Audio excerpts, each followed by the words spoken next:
Donc Orange est présent dans 32 pays dans le monde pour les clients grand public, présent dans plus de 100 pays pour les clients entreprises, 230 millions de clients.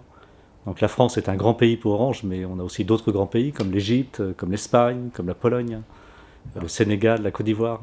Alors pour la DSI, nous avons dans chaque pays en fait un DSI opérationnel qui est en charge de faire marcher les systèmes d'information, les concevoir, les développer, les faire tourner. Et puis une DSI groupe qui est là pour leur donner des orientations importantes et vérifier qu'elles sont mises en œuvre, et aussi pour les soutenir, les aider, apporter une expertise que les pays n'ont pas, pour répliquer plus facilement des partages d'expériences, alerter sur des points qui marchent à tel endroit, à répliquer rapidement. Alors pour un pays émergent, on a beaucoup de pays en Afrique et au Moyen-Orient. D'abord, nous arrivons dans ces pays en installant les réseaux mobiles le plus souvent. Et donc c'est une course au déploiement de ces réseaux.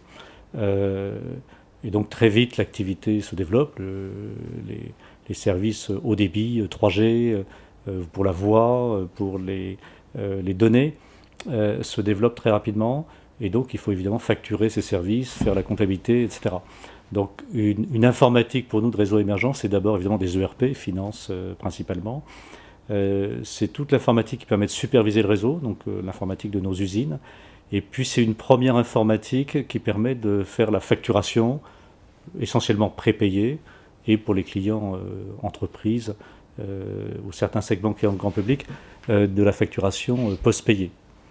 Et puis petit à petit on sophistique, de fil en aiguille, on rajoute des systèmes ensuite de CRM pour améliorer l'expérience client, de management de campagne commerciale, de business intelligence. Mais ça arrive plutôt dans un deuxième temps, une fois que la première étape est franchie. On fait d'abord fonctionner les fondamentaux, les basiques, et ensuite on sophistique par étapes successives.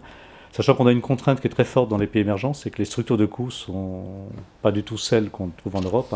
Les revenus par client sont en moyenne 10 fois inférieurs à l'Europe. Donc il faut que les systèmes que nous fabriquons dans tous les domaines, en particulier en informatique, coûtent 10 fois moins cher en Europe.